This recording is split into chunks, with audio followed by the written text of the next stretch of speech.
Importante sa ating mga kababayan ay may pagkain sa kanilang hapagkainan.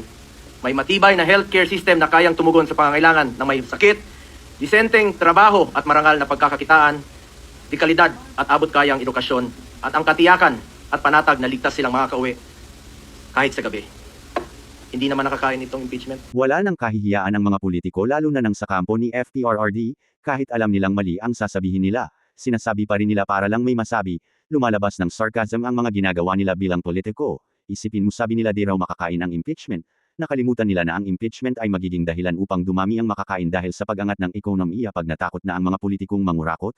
Sabi nila ang mahalaga, may kinakain, may hospital, may maayos na healthcare system, pero ang mga katangahan nila, sila din ang nagsasabing dahil sa kurakot bumabagsak ang ekonomiya ng bansa, sila rin ang nagsasabing masama ang impeachment sa bansa, para nilang sinabi ang lahat ng politiko ay pwede nang mangurakot dahil di na sila usigin, kaya higit lalo titindi ang pangungurakot. At para nila sinabi may mali sa Constitution.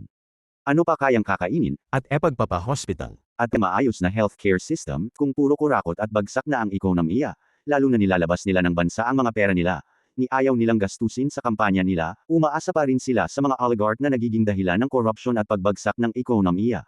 Paano magiging ligtas sa pag-uwi kung malaya ang droga dahil prinoprotektahan raw ng leader nilang si FPRRD ang mga drug lords ayon sa Quadcom?